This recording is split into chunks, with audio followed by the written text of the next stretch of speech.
price on it, but so I've seen some of you before. That's great. For those of you who I have not seen before, I'm Christine Kelly. I'm the Director of Career Development here. I just started a little over a year ago. So if you haven't been on campus for a while, there's a whole new career development office than the last time that you were here. I finished my PhD a couple of years ago. I was also on the academic market, like some of you are going to be. I've also been on the non-academic market, obviously, because I'm here doing this, and so I've got that level of expertise looking at both sides. But what I want to talk about today is things that maybe some of you are thinking about. Those of you who mentioned you're in dissertation stage, you're probably thinking, dang, I'm going to need to get a job. And some of you might be further away thinking, I'll worry about that later. So is there anybody in here that's getting a PhD just for the fun of it and has absolutely nothing to do with career goals? Okay, great. So what I'm going to talk about today will be highly relevant to you. I like to start off with, well, I also want to know, please tell me which way I ought to go from here. That depends a good deal on where you want to get to, said the cat. I don't much care, said Alice, that it doesn't matter which way you go, said the cat. So long as I get somewhere, Alice added as an explanation. Oh, you're sure to do that, said the cat, if you only walk long enough. I want to help you prevent from having a really long walk in the desert. No one needs to spend 40 years wandering around trying to figure out what their career is. But that's part of the process, I think, that happens in grad school. You kind of think everything will happen later. And so for those of you who are just in the 12th stage, you're thinking, I got 2-3 years, I'll worry about it later. But a lot of the things that you do, that you need to do to be competitive for the kinds of jobs you might want, are not things that you can do later. Like, how long does it take to get a publication? You said you should have publications. How long from the time you submit something until it's actually in print? In an ideal universe? 1 to 2 years. Yeah, probably closer to 2 years. So you can't think, hey, I'm graduating in 6 months, I'll show up, throw out a few things for publication. So it's that advanced thinking process. But some of kind of what we'll talk about as well. Shelby asked me if I was going to scare you this morning a little bit. I think it's important to get on your radar some of the things that you need to think about. So this right here you'll see is people's plans after study. So you can social sciences does a little better, humanities way down here. So a little thing just to kind of explain the background of why this happens. What are you doing during the time before you're actually on the job market, or at the same time you're on the job market? Writing a dissertation, doing other things, and so it takes a lot of time and energy. So sometimes, that process is really very all-encompassing. So sometimes it's easier to think of, I'm going to worry about getting a job after I finish the dissertation. That's when I'll start the search for it. So that's why some of that happens. So that's an explanation of some of it. But also because during that time, how many of you, your dream job is to be a college professor? Okay, so some of you, you must know, next scary slide, that for some of you that will never happen. That's just the reality of it. I went through that same thing. I had to deal with that. I was, like some of you might be, pissed off that it didn't happen for me. I was in academia for a while, an adjunct way too long, so on another time we'll talk about why that's not a sustainable life choice. But this is the reality of the academic life. This is the shrinking of the tenure-track job market, which I'm sure you're all aware of. This is the increase in the people who are in non-tenure track positions that might be full-time, instructor, visiting ad nauseum, and other types of things that are contract pieces, but do not come with ever, you're safe for a lifetime. And this is the real thing, the increase in adjunctification of higher education. It's not getting better. It's going to be this way. It's been on a steady decline since the 1970s, so it's not a new thing. It's exacerbated more recently with some of the things that have happened in the economy, but this is the new reality of what higher education is. And so that's kind of something to prepare yourself and think about, is how are you preparing, not just for the academic job, but for everything. And in addition to what you have to do to get that academic job, back in the day when I was applying for academic jobs, my application packet had 3 components. What were those? CD. Nope. Cover letter. Third element. Letters of recommendation. That was it. The jobs were less competitive than they are now, but that was the extent of my packet. I didn't have to write a research statement. I didn't have to write a teaching philosophy. I did not have to provide reams of publications to show that I could do what I do. Now, diversity statements have just come up in the last couple of years. So it was not tremendously easier, but less work to do. So there's a lot of work that you have to do and a lot of time that you're going to have to take. You cannot write a teaching philosophy in an hour. It's going to take a lot of time to come up with that, especially if you don't have a lot of teaching experience, because you're speculating on what it might be one day when I do actually get to teach classes. So some of the things you're going to have to do, even a research proposal, how do you know what you're going to want to do 5 years from now? And most of the people reading these have never had to do them themselves, and so it's kind of harder. But I want to talk about how you kind of figure out what's a good place for you and a good space for you. So some of you, might be in that road, like maybe, academic seems okay, but maybe now I'm considering something else. But even for those of you who that's still your dream, you really need to have a realistic backup plan and think of other good works that you can do in the world. I think that those of us who have PhDs need to be more vocal about what we do, to talk to people about what we do and kind of get out there, because I think most employers are a little reluctant to hire PhDs, but once they do and they see that what we can do is far superior to what other folks can do, then they're like, oh wow, I didn't know you could do that kind of stuff. And so, but we need to talk about it in a more effective way. So the first thing you're going to have to do is self-analysis. So this is a market of really knowing yourself and knowing what your strengths and weaknesses are.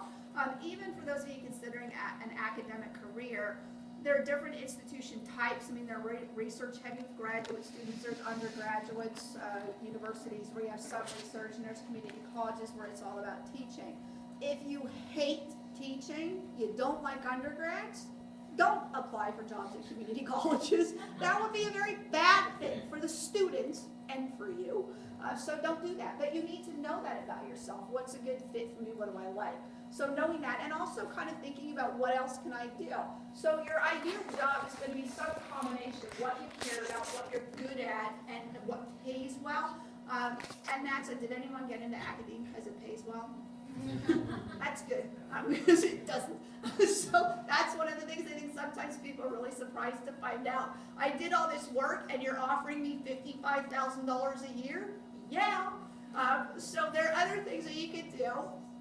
And as Shalini mentioned, other things that will really play on the skills and experiences that you've developed here as well. And there are ways to teach outside of that general experience as well. I mean, a lot of what I do is teaching, and I like it better because I actually have a voluntary audience. People don't come to my workshops because they're forced to. They come because they want what I'm giving them. So that's actually really nice. But also, I want to show, if you haven't ever done any kind of skills analysis or self-assessment before, I do have resources on the website. So if you go to the Career Development website and check on the Vital Career FYI, I have the self-exploration activities. So this is about the first part of it, about 3 or 4 pages of transferable skills that you develop in the graduate program. They are not, it's not an exhaustive list, but I think it's really good for brainstorming. I remember when I first had to face the reality that I was not going to be a tenured faculty person, I thought, I don't know how to do anything. I can teach, I can do some research, and I wasn't even really a great scholar. But that was all I could use. I didn't know how to articulate what I actually knew how to do. And it took me time and energy to start thinking in a different way.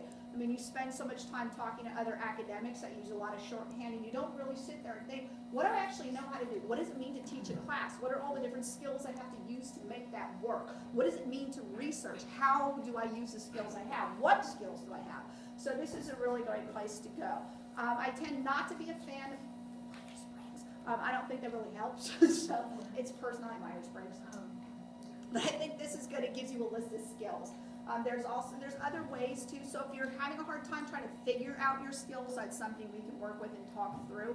But you need to come out with a list. I know how to do these things, and that's going to be helpful for everything else you do. Analyzing jobs to see if they're a fit, writing a resume, which you're going to need to do, and other things along that. But it's even really helpful in your CV when you're trying to think of what am I going to argue for any institution that I'm a good fit, that I'm a good person. What can I do for them? Also, identifying and evaluating career options. So thinking, if I don't end up in a tenure track position, what are the acceptable alternatives? And there are a lot of things that you can do. Unfortunately, I sometimes hear faculty suggest things like if you don't get a tenure track job, your only hope is to get a job at Starbucks as a barista. Not that there's anything wrong with Starbucks baristas, but there's a lot of stuff in between faculty and barista. So you don't have to be a barista. You can do a lot of other things, but sometimes it takes some work thinking. Like, people will come to me and say, I'm getting my PhD in English. What do people with PhDs in English do? And that's really hard to answer because they do a lot of really different things. And it depends on what they like, what their skill sets are, where they want to live, what kind of money they want to make. So for each one, it's like I was actually talking to my husband, and he was talking about how at his institution, all the students are snowflakes, meaning they're all different. And that's part of the challenge in doing the career development piece. You're all snowflakes. Your experiences are different, your wants, your expectations, your needs are different. So it's really hard to generalize on, if you have a PhD in English, you can do this, because you might not want to do that. You might want to do something else. And so that's part of, evaluating. So ways to evaluate, I'll kind of get on the later. You need to then select what your preferred options are going to be and work on your list from that. Conduct a gap analysis and figure out how you're going to fill your gaps, and then develop your professional brand. So all these are different things that you're going to want to do as you go through that process. And so we'll talk about these things individually. And then prepare for your search, which will take longer than you think. Like, even when you think of it, it takes more than a year to do an academic search. It's going to take you probably similar amount of time for the non-academic search, and incredible for the preparation too. So first, how do you explore your options and identify your gaps? Read about careers. There's a lot of places where you can read about things that people do. So here's one place to look. So Beyond Careers, Beyond the Academy on our website. So these are all sites that were started by PhDs who do something other than faculty professor jobs. So that's actually a career possibility as well. Tell other people how to do things besides be a faculty person with your wonderful degree. So these are all places where you can look and read about things that other people do. There's new sites all the time that are coming up. So there's a lot of ways that you can research what people do. This is the Occupational Outlook Handbook. You can actually go on it and you can search by things that require a doctoral degree and get a list of things and kind of look at different things and read about what people can do. So this one is called a market research analyst, which is a career that a lot of people could go into. I know someone actually, he did his degree in cultural studies and ended up in market research, and he said it's the perfect job for him, and he suggests other people with cultural studies. I know somebody in English actually who does training, corporate training, same thing too. So this is a way that you can research. And then this is what it will tell you when you look at other things. So what do they do? So you can get an idea of what they do. Work environment, job outlook, pay. So you can kind of get a feel for what the job is. I think the reason that you want to do the self-analysis first before you start doing this is because the better you know yourself, the faster it's going to be for you to look through something and think, ooh, that looks pretty distasteful to me, or hey, that sounds like it might be fun. So you kind of look at things. But reading's only part of it. I know in grad school you do a lot of reading, but that's only going to give you so much of it. The really important thing is to actually talk to people. There's a big difference between what you're going to read about a career and what it's really like. Actually, like, how many of you who aspire to be college professors have had a conversation with somebody who is a college professor on what it really means to be a college professor? Okay, good. And do more of that. Talk to people at different institution types. Sometimes it looks much prettier from the outside than it does on the inside. And so you want to do that with any career. Also realizing, just like academic institutions, organizations are very different. So what your life is going to be like, even the same job, can be completely different in a different organization. So things are called the same. So being an assistant professor at a community college is not the same thing as being an assistant professor at Cal State. They're very different, and you need to understand what's a good fit for you, what makes sense. I mean, most of your faculty think that you should want to go out and be at a research institution. For some of you, that's just not going to be the right fit. You need to know yourself well enough to know what works and what doesn't work. So talk to people. So one way you can talk to people is on LinkedIn. Who's on LinkedIn? If you're not, you should be. It's not that great for the academic networking, but it's wonderful for many people who are not in academia. But there are some groups, as Shawnee had mentioned, for academics on LinkedIn, so it's a great way. But these are some of my connections. You can do an advanced search. This is the advanced search page. You can do all kinds of things. So what I like to do, like, you know, the easiest way to find someone to talk to is to find an alum. So you can type in, when you do the people, it'll give you different boxes because this is just my connections. You can type in a career title in quotation marks so it keeps it together. Then later on they give you another area that says school. You can type in Claremont Graduate University, CGU. You hit search and you'll get a list of people who work in that, who have that job title somewhere in their LinkedIn profile and have CGU. You can do the same if there's a particular company that you want to work for. You can make that connection. So reach out and start talking to alums first. They're usually easier. They're going to help you, especially if it's someone else who has a PhD who's working in a non-academic environment. They'd be more than happy to help you because they probably didn't have a lot of help themselves and they're going through the process. And so they'd be more than willing, I'm sure, to give back. Also, join groups. So this is one group, Claremont Graduate University Alumni Engagement. So another way that you can find alums. So how many of you have looked at your alumni feeds on your LinkedIn profile? Okay, great. So you can use your, not just CGU, but you could also look at where you got your undergrad or if somebody did a master's somewhere else. You can look at those alumni groups as well. But under your one of the tabs up top, it says Find Alumni. So you click on that. It'll bring up your most recent institution, but you can change it to a prior one. And then it'll just bring up pages of alums. So the first thing that you will see is where they are geographically, where they work, and what their job function is. So you can pick and choose. So if you want to find people in LA, in a particular company, a particular job function, you pick those three categories, and then down below that, you'll get the list of people who are alumni that work in that company, in the job function that you're looking for. So it's a great tool to use to find people.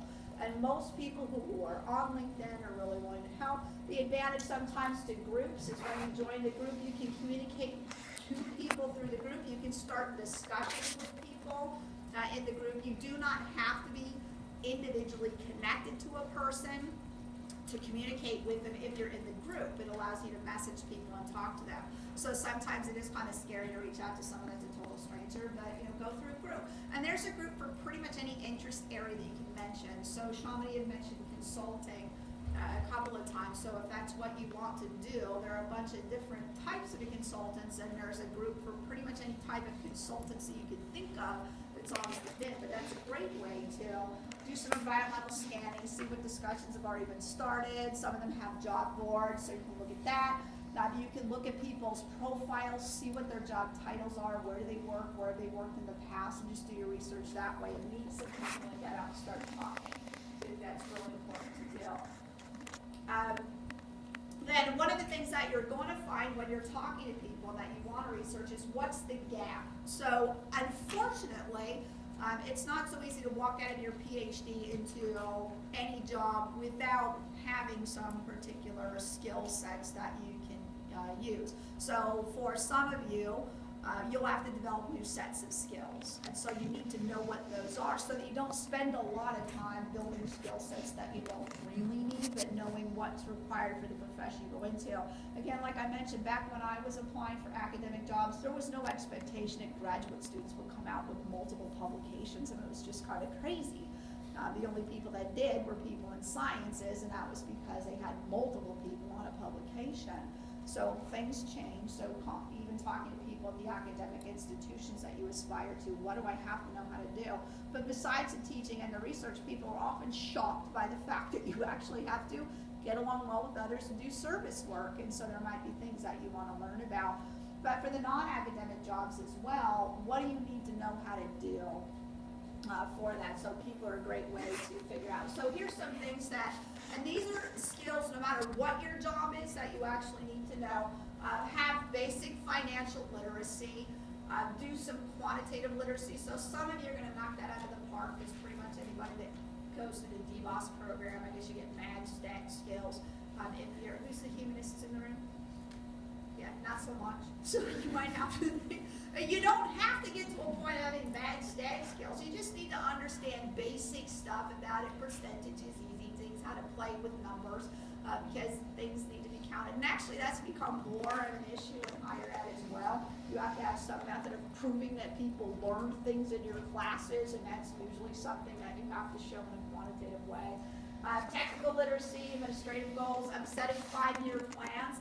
The thing to remember is just because you got a tenure track job doesn't mean you're getting tenure. Like Heather mentioned, the person who got fired, I've seen that happen. I've seen friends of mine who got caught up in political stuff and did not get tenure, not because they didn't meet the requirements, but because, hey, sometimes stuff happens. So that works. Or there's been people in the past few years who've lost tenure track positions because their department's been shuttered. So there's all kinds of things that can happen, but you always have to think in advance. And if you don't know this now, when you do, for those of you who are lucky and get your tenure track job, you will not get any research done your first year. A PhD. What's the percentage of the U.S. population? 1%. About 1%. Most people don't actually really know somebody with a PhD, and you think, hey, look at all the PhDs. There are possible PhDs in the room, all the PhDs in universities. And there's a lot of ways that you can do that. Let me show you this. I did mean to show you this. These are the complaints that employers have about people with PhDs. No business sense. Again, you've been in an academic environment. I haven't developed business sense. No work experience, and that's a translation issue. You have to convince them. What you're doing is work, but people don't see it as work because most people, they just have a bachelor's degree and you didn't do anything. They don't understand what it means to have a PhD, all the work that you do, so you have to translate that. Inability to market skills, which is true. I think sometimes, again, like my thing, I don't know how to do anything, so you need to figure out how you're going to market your skills. Over-specialized, which does happen. That's what you do in grad school, become over-specialized. Unrealistic expectations. Again, sometimes the job that you aspire to is not the first one that you're going to get. Sometimes for a lot of people, the first job you get out of graduate school, it's not the last job you get. I think that's the thing that's hard with understanding faculty jobs. Faculty jobs are very clear. Assistant professor, associate professor, full professor, emeritus professor, death. Very clear. But outside of an academic environment, there's no linearity. People's careers are very messy. They jump industries, they jump in terms of the management potential in their jobs. There's a lot of different things that people do. So there's no linearity. So sometimes that's very uncomfortable for people. It shouldn't be actually, because now you're in the ambiguous phase of your process. Like, how do I finish my degree? So the same thing is true when you get out in the world. It's messy. So you need to get comfortable with that messiness. But also kind of knowing things. So, thinking that sometimes you don't get the great job first, you do something else, and then you can move up relatively quickly. Most people who do make the transition out actually do rise much faster than people without PhDs. And then adapting to the workplace. Again, I think acting sometimes teaches you bad skills about playing with other people, so you have to figure out how to do that. But get experience. So get an internship. There are more companies that are hiring PhDs for intern opportunities, so that's a possibility. Even those of you looking for opportunities to teach, the community colleges in California have internship programs. So I'd highly suggest that. Even at this point, if you don't like undergrads, it's still teaching experience. And they're not letting you loose in front of the entire class. It's structured, it's mentored, so you can look for those. Get a part-time job, again, relevant to what you want to do for a career field, not just any part-time job. Get involved in your professional association. A lot of professional associations, there's things that you can do administratively to kind of build up those particular skills and get an idea. And then thinking about how you're going to create opportunities for yourself. A lot of you can do some consulting work and do some things that are individual projects that you create for yourself as well. And so you kind of want to look through those types of things and think, what can I do that's going to help me build in the area that I want to go into. So start thinking about, Sean, when he mentioned building a portfolio. So you want to build a portfolio for things that you have done that are in that non-academic realm. Or even thinking about how are you going to communicate what you've done in the academic realm into something that makes sense to a non-academic audience. So the next thing, after you've got all this information, you should be able to draft a really clear plan. And I think a couple of people have mentioned this morning. I'm a big proponent of writing things down, because I think if you don't write it down and it just lives in your head, that you're not kind of seeing what's going on. And so if you start writing out and making a commitment to yourself. So define what your career goal is. And if you're not sure, I mean, you can have a couple. So even when you're researching options, you don't have to narrow down and pick one and go with that. Pick a couple and then explore it until you realize, yeah, that's not the thing I want to do.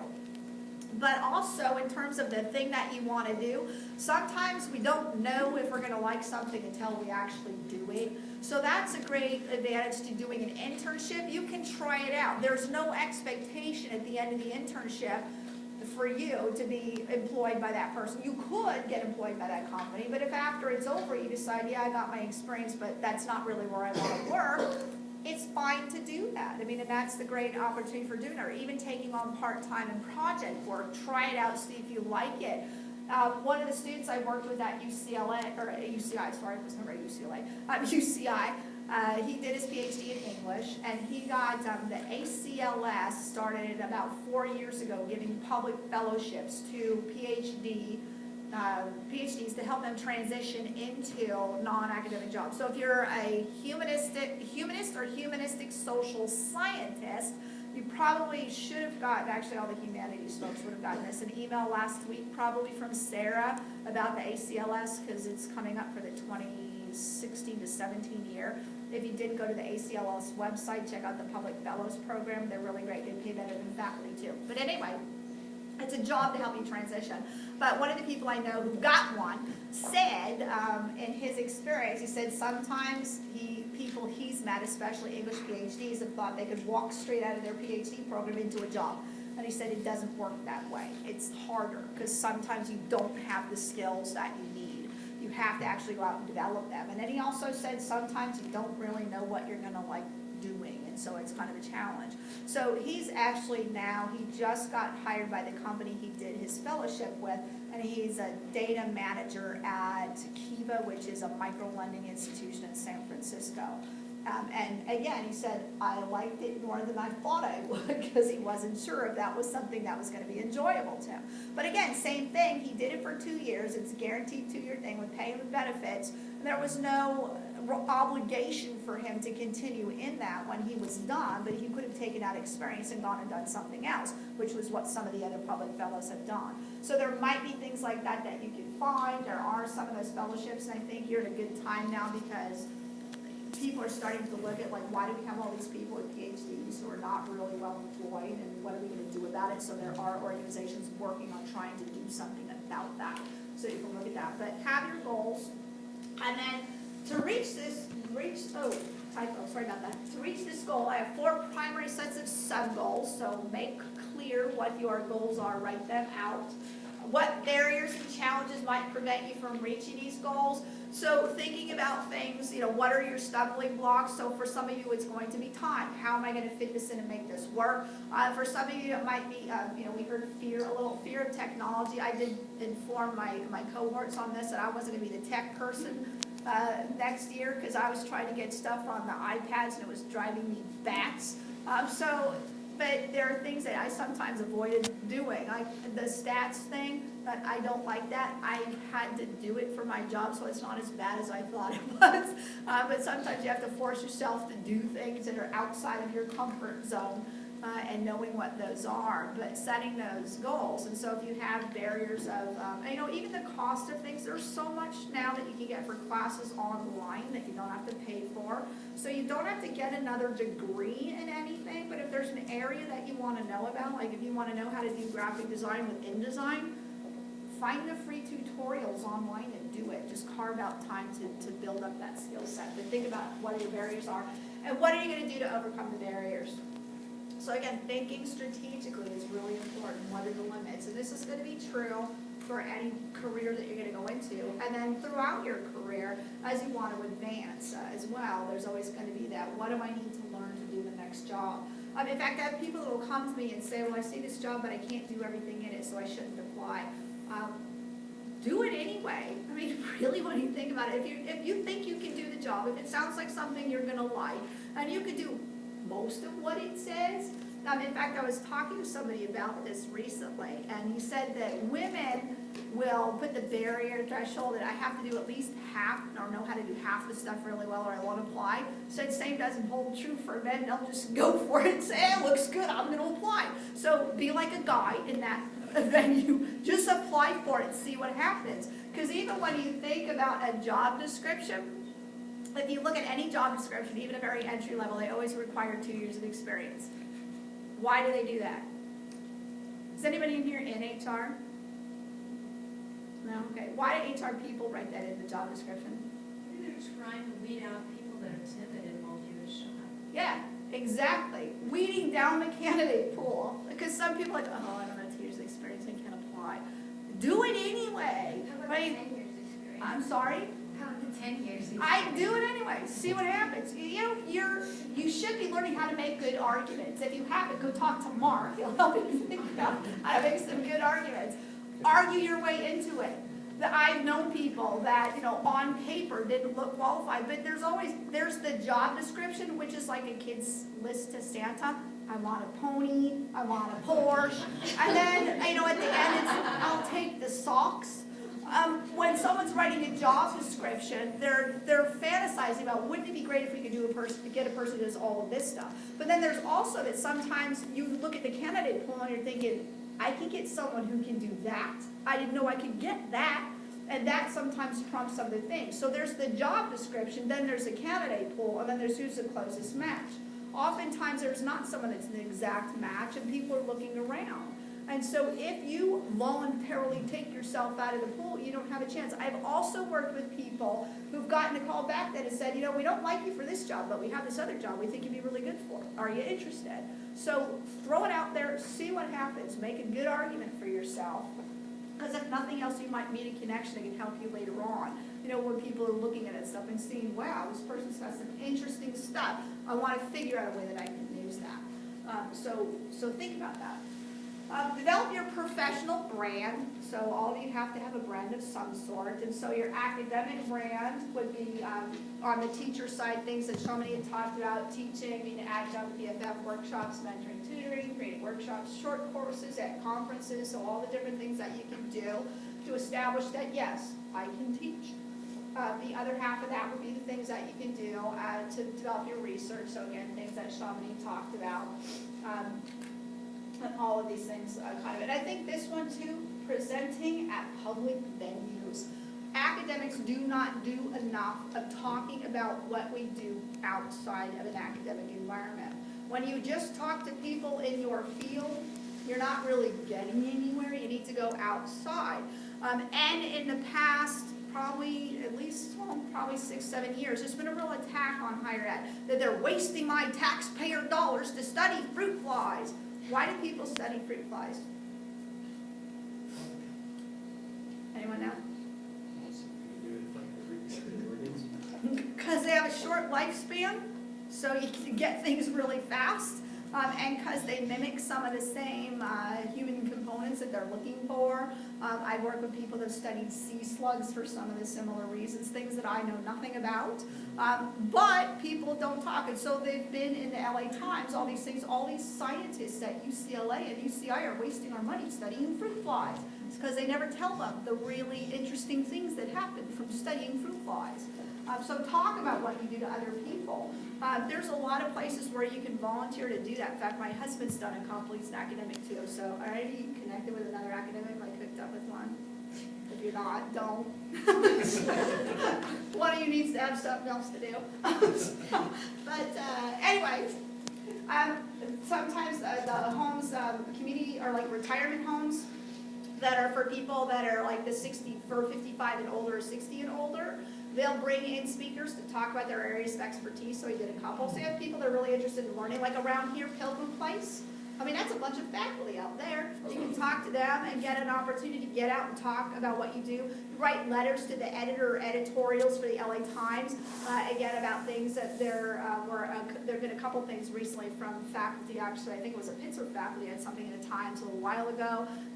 There's Chemerinsky, who's the UCI's law dean, writes stuff. So you have an area of expertise, write things and get them out there. You don't have to create your own blog. You can write on other people's. If you're on LinkedIn, you can do posts. So get your stuff out there. Talk about it to a broader audience and let people see what you do. You're developing an area of expertise, so share that expertise with the world. For your non-academic brand, some of the same things. So present your research at non-academic venues that we just talked about. Write articles and editorials for non-academic venues. I write a lot of stuff for Inside Higher Ed on career development things for graduate students. I love that because I like writing like myself. I never really did like writing like an academic. I was really not great at that. So it's a way for me to talk in a voice that I want to talk about. So you can look me up. There's all kinds of good stuff for you there. Create a blog, or again, comment on other people's blogs, because keeping your own blog going is kind of a challenge. Get an internship, a part-time job, or volunteer, which we already talked about. That'll help establish you as a non-academic person. And involvement in professional associations.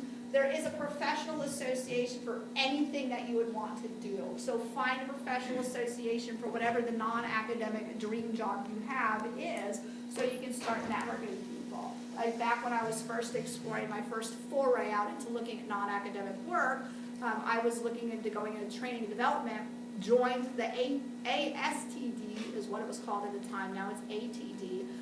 But this was, to date myself, back in the day before the internet. I cold called people. I got a little spiral bound book with all the people in the organization locally, and I just called people and asked, can I come and talk to you about what you do so I can learn about what you do? And people were very generous of their time, so that was one way to network. Now you can find them online. But that was a way for me to kind of get connected in that area. They ran particular like networking things. They did workshops for people trying to enter the field. So it was a great way to learn about what I wanted to do. And then prepare yourself for search with people. That's what I think is more important. So we'll talk about paper second, but people's first. So get on campus and meet people. 70% of jobs are found through networking. So know people. That's the easiest way to get a job. That actually your resume is pretty irrelevant by that point in time. You don't have to write cover letters. You know people that help you get jobs. That's how most people do it. Outside in the real world, outside academia. Some people even make that work in academia as well, but network and meet people.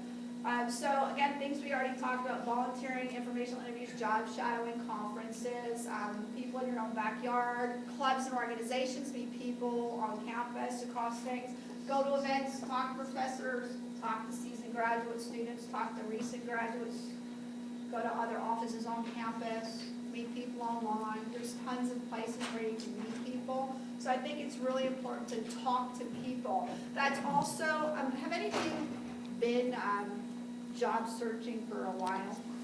I had a long time and kind of not doing it. It can get kind of depressing. So, you need a support group.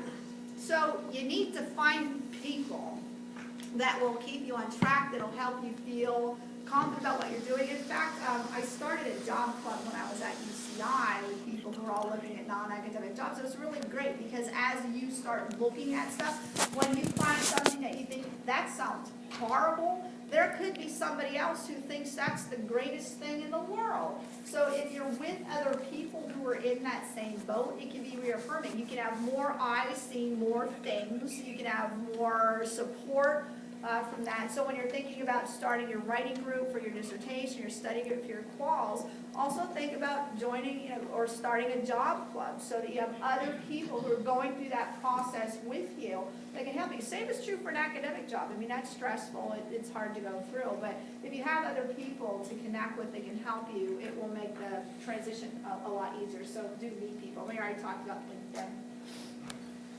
Things that you have to do for your paper search. I say resume or hybrid. So one of the things that you want to learn for the people that you're talking to is what are the expectations for that field in terms of documentation. So some people might tell you your resume has to be one page. Well, maybe not. I mean, CVs are supposed to be as long as humanly possible, so the longer the better.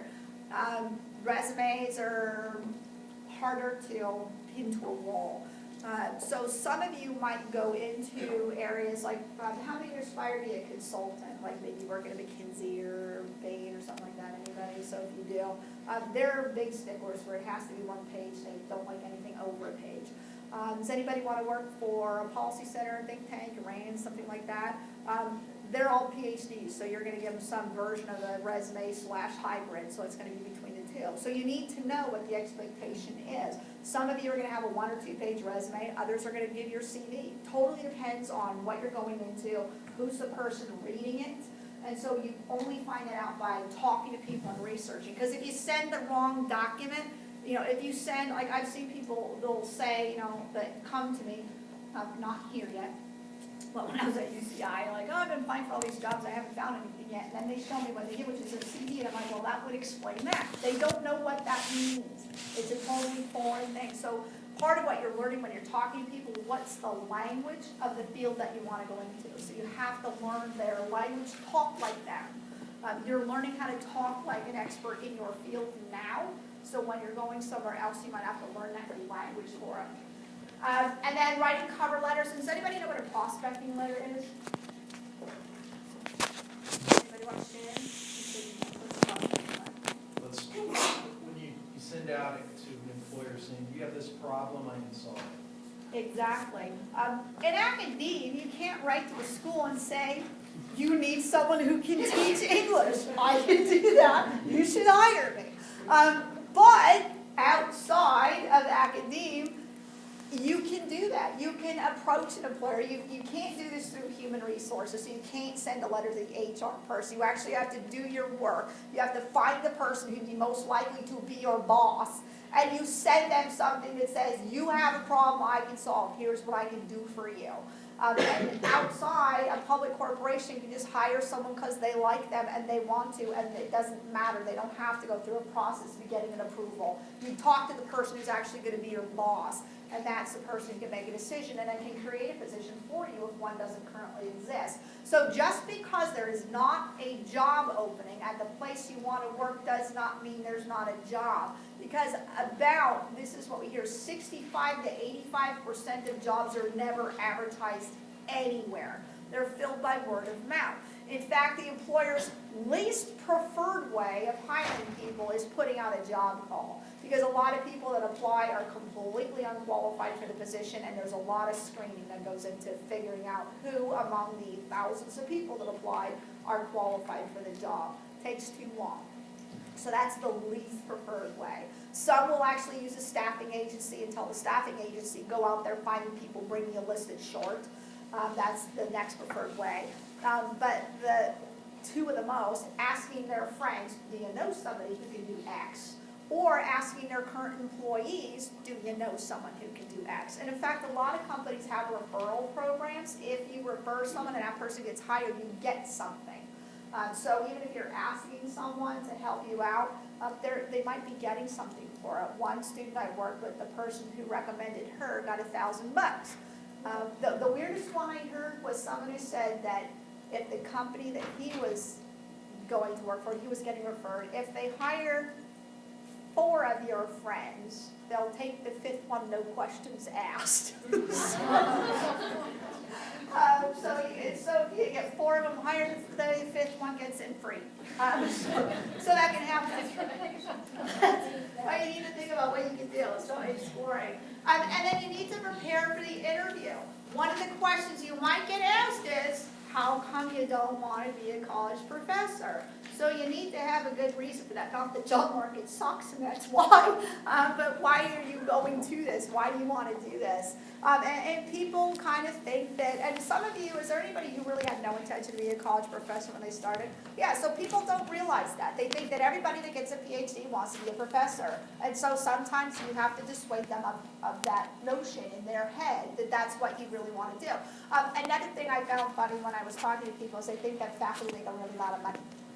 And so people say, oh, you'd be far too expensive. I'm like, do you know what faculty jobs pay? So I think you can afford me. But you have to prepare. So we have online platform for you to practice. So again, on the career FYI, I'm going to show you the next slide. You have to scroll down to where it says networking and internships. This is on that page, big interview. And then this is it. So we're paying a subscription so that you can use this. It is an interview platform. So when you sign up for it, you get a lot of different things. So there's tutorials on it about different things related to interviewing. And it will also record you so you can get it to ask you questions. So a little face pops up, asks you a question, and then you record yourself and can play it back. Has anybody signed up for it? So one person, great. The rest of you should. It's great. To be able to practice. And I think the really thing that's good about it is the recording yourself so you can hear, how do I sound? How does that sentence, how does that sentence sound? Am I making sense? How do I look as I'm answering the questions? Do I look like a deer in the headlights? All kinds of different things that are on that. I'm currently working with them to create some questions that are more faculty, because they do have teacher questions, but it's a little more K through 12.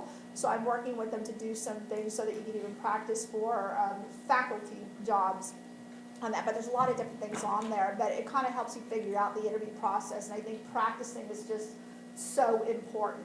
You don't want your first. In fact, I've heard, I don't know if any faculty here say this, UCI faculty used to tell students all the time, apply for a job you don't want first, and then you can practice interviewing, and it'll help you out with the jobs that you do want. A couple things wrong with that. Just because you don't want the job doesn't mean you're going to get the interview for it. It's just my throwaway. In addition to the fact that you're throwaway, they actually really want to hire somebody. So if they have candidates in who are just like, yeah, I'm just practicing, they're losing an opportunity to see somebody who really wants it. And the worst thing about that is you won't get any feedback. Like if you call someone and say, so, I interviewed, how come I didn't get the job? They're not going to tell you why you didn't get the job. I mean, the most obvious reason would be if you don't really want it, you're not going to perform well in an interview, and that's why you didn't get a job. But sometimes you can do a phenomenal job and still not get it because somebody has something that you didn't have, and so it's just hard to know. But you'll never get feedback. But you can do this, and then after you've practiced with that, you can come meet with me, and I'll coach you through it and help you kind of figure out how to frame responses and how to respond so that when you go into the interview situation, you're very well prepared and you can do a good job. Because that's where it all comes into play. And what are they really trying to assess during an interview? What's a real question you're trying to answer? Do I like you? At the end of 8 or 9 or 10 hours, am I going to want to go have a drink with you? Or am I hoping you get hit by a car on the way home? And they will never come back. So that's really what they want to know. Do I want it because you'll spend more time with your coworkers than you will with your friends and family? And so they really want to know, do I like you? Also know the hiring cycle for your field. Fields have different hiring cycles. Consulting's kind of like academe in terms of it takes a really long time. So all the consulting firms hire in the fall for jobs that don't start until the following summer. But other things are a little bit more closer to the time that you need the job. So know the field and know what the cycle is. Non-faculty jobs in higher ed happen at all different times during the year. There's no cycle for staff jobs. And so you just need to understand that. Timing your search. People ask me oftentimes, like, how long is it going to take to get a job? As I mentioned earlier, longer than you think. It takes approximately 4 to 6 months. And that's when the 4 months, like, you know exactly what you want to do, you're well prepared, you just start plowing stuff out there. But also, it's not about quantity, it's about quality. When people tell me they applied for 60 or 70 jobs, they're not getting any callbacks. It's because they applied for 60 or 70 jobs and they're not getting any callbacks. Because no one can make really good tailored documents for that many positions in a short amount of time. So it's thinking about that too. But this is just the reality. So after a job gets posted, average is 34.6 days from the time a job gets posted until they start doing interviews. And again, that depends on the pool. I've been on search committees before when it's taken longer because the pool wasn't strong enough. Interview to offer, average 19.9 days. I've actually heard longer, but sometimes you sit around a long time waiting to hear back, and that sometimes is human resources getting the paperwork together.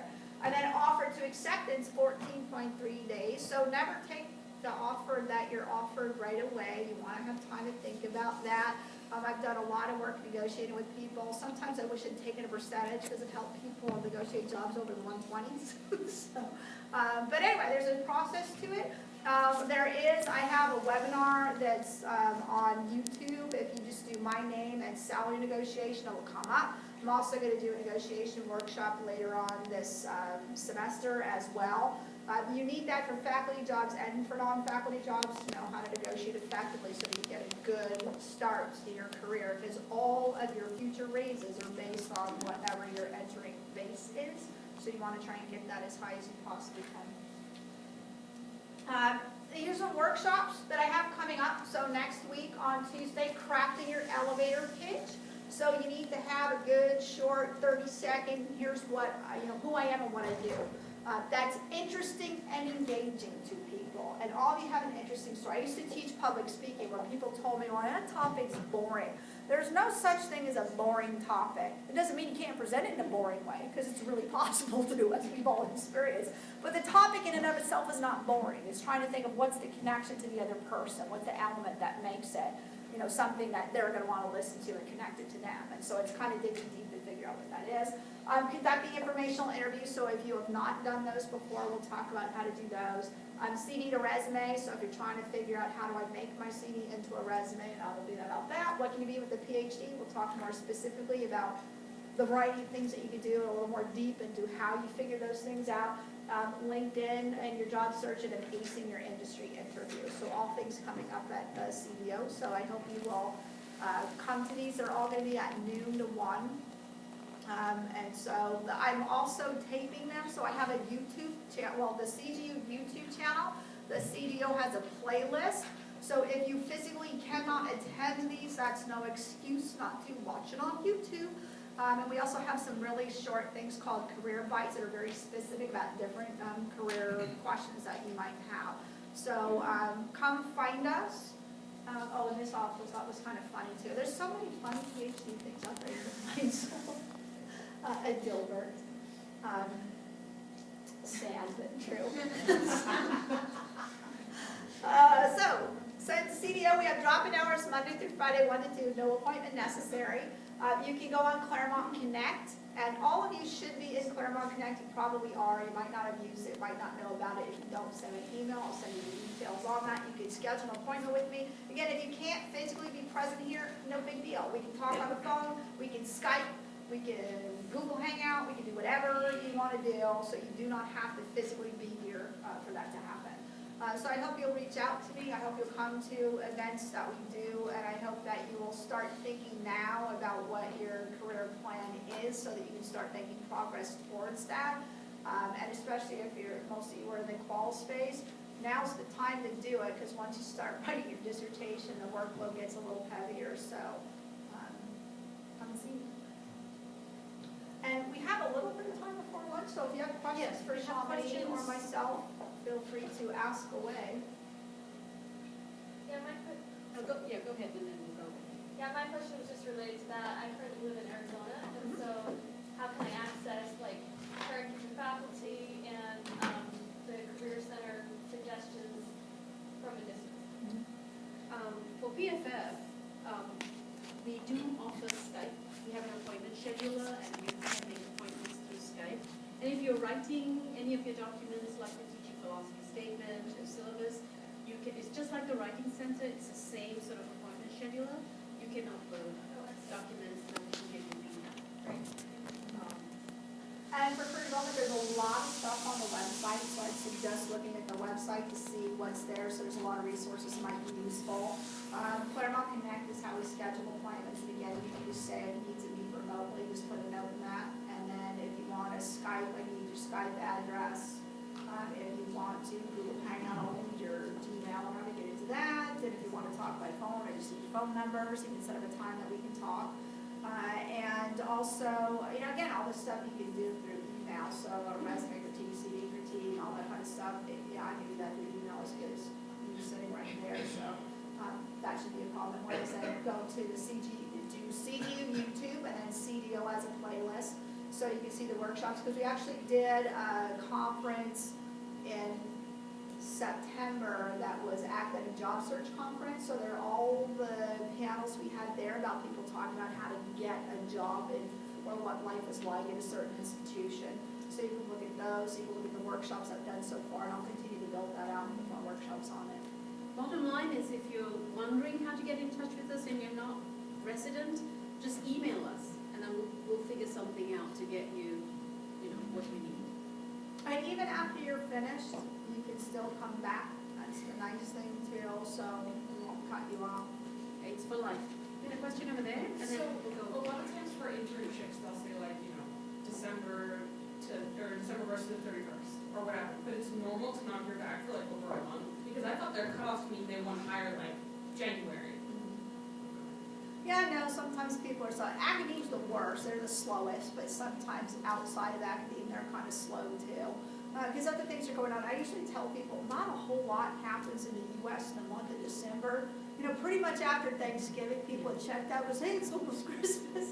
And then the first of the year comes and people are frantically in business land, trying to get their books ready because they have to have year end by January 31st for the accountants. So sometimes that time is a little bit dicey for them, depending on what's going on. So patience is really important when you're doing a job search. Sometimes it just takes a while. I just have a question about the salary negotiation workshop. Uh-huh. Do you need to be on a, list to get the email notifications for your workshop? Do you have a date for that yet? I usually send out something on the all CGU, so if you don't read your CGU email, you might not see that. They're actually all also listed on the homepage of the Career Development Office. The calendar's up there, and it will tell you what the workshop is and when it's going to be offered. They're also on the master calendar, so if you get the Bugle, and you actually look at that, it will have the workshops on the Bugle as well. That'll be later in the spring, though. You're doing that this semester. The negotiation one, yes, that'll probably be sometime in March. I'm also working with the Power of She to do one just for women. I think we'll allow men to come too, but women tend to be worse at negotiating because we're taught that we should be nice and take what people offer us and not question, and that's a huge mistake.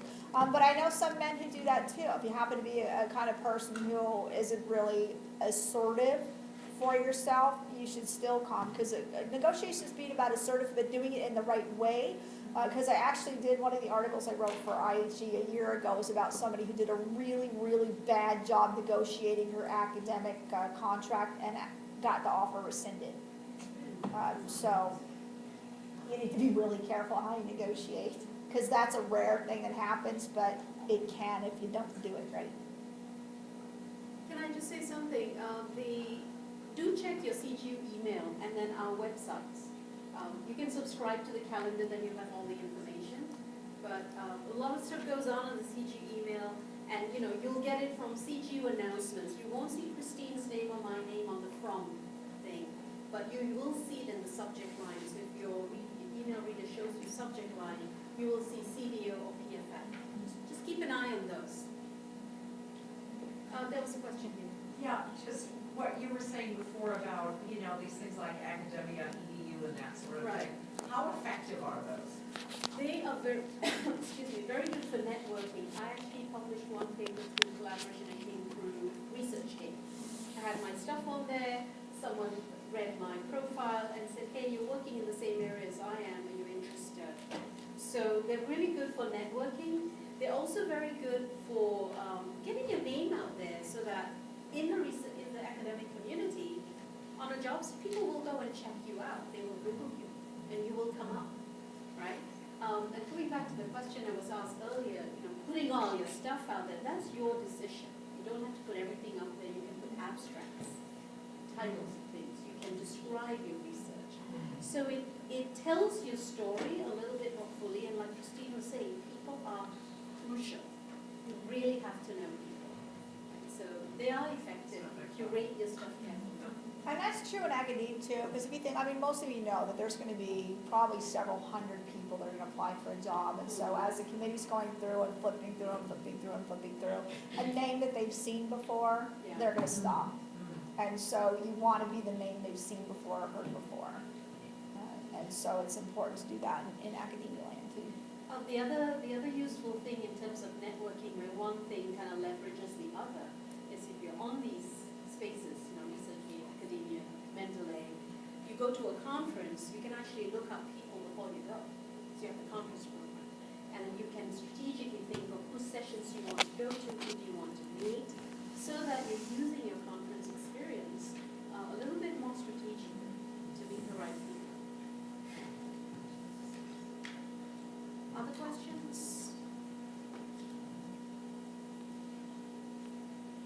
Yeah. Just a random question about LinkedIn. What I've found is that I try and protect it in some way, like different than Facebook, you know, like keeping it to a professional network that might be useful. But like as I move up in the degree, I get a lot of requests from first semester master's students or just random people on the internet, real estate agents or like a teacher in Nigeria. And it's, is it good? I mean, so I just want to confirm that my idea that like you don't accept all these kind of muddy random connections that are just going to kind of muddy. I don't know if there's like. No, the real estate agent's trying to connect with you in hopes that he or she can sell you real estate. I don't, I get weird stuff too, and most of the times, they don't necessarily know that you're rejecting them, but who cares if they do, like if I don't know. I also think that if someone wants to connect with me, instead of using that stupid boilerplate, I want to add you to my LinkedIn network, that they should actually take the time to write why I would want to connect with them. Especially if I don't know who you are, why would I want to? So I'll look for the why, but even thinking, and because you might, once you start teaching, you'll get students who want to link with you. And that's not really how you want to play it. So it's not like Facebook was all about getting as many friends as you possibly can. LinkedIn's not about that. You should like protect like things. Yeah. strategically. Right, so if it's not a person that you can see, okay, there'd be something that I've had an interest, that we have a shared interest in, then yeah, that they don't need to be on your LinkedIn.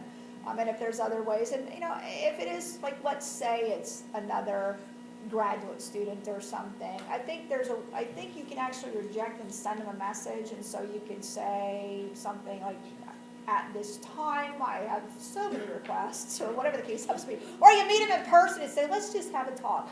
I think, at some point, you do have to limit what's on there. But if you're in a shared group, like let's say you're already in a CGU group for the department, which your department might have one, if they do, you just say, hey, you can join this group, and then we'll be kind of connected to the group.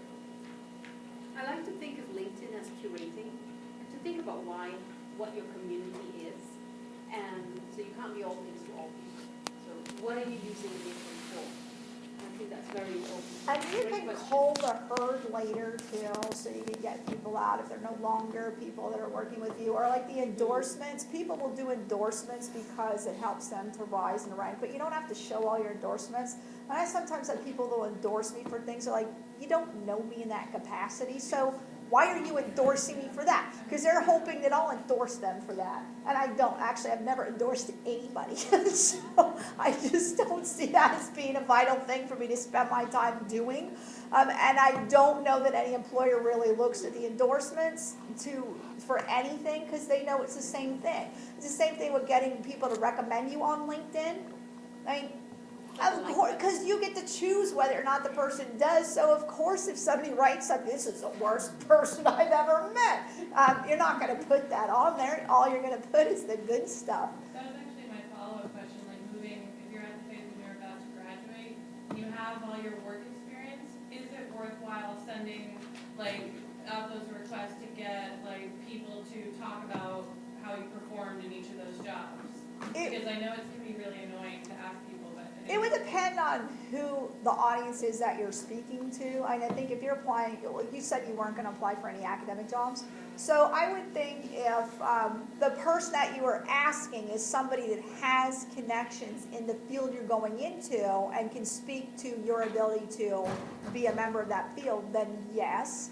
But sometimes, when you think of if you're doing research, and someone that's going to be a faculty person that's going to write it, faculty aren't always the best in writing about non-faculty stuff. So you'd have to think of, because also if the person's going to write that for you, it does have to be someone that you're connected to. But then also they might see it. So like you ask someone to write something and they decide not to post it, that might not be something that's really a great thing for the relationship then, depending on who the person is. But people are going to ask to speak to people for recommendations, so I don't think it's essential to have those at all. Other questions? Yeah. Yeah, over there. Yeah. I think last night or the night before for the student think tank, we're talking about how it's hard for CU students to know what each other were like doing, especially across schools. For example, like if I'm working on a project that I'm GIS, maybe like I can work with somebody that sees that, and then like during like your dissertation phase, but later on as well. So was there like any LinkedIn group or any other platform for like current students, especially those like ABD, to like know which other students might be doing something related, even if, especially if you're working like transdisciplinary research where you might not know exactly what like the math students are doing when, or like other people. You could create a group like that, which means you get stuck curating it. Or we could talk and I can create one through career development and we could put out a message to students that this exists, that this is something you can join if you want to, or what the point of the group is, and that would be a way to do that. And I think LinkedIn would probably be the easiest way. It's most likely more people are going to be on that.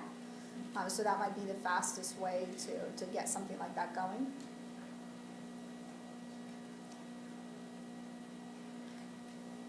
Is that it? Okay, so lunch is probably out there. Get your energy up for the afternoon when you come back. Chamonix is Well, first we're gonna have financial aid. financial aid, yeah, so those of you who have student loan issues to worry about. Rosie from financial aid is going to talk a little bit about some of those factors.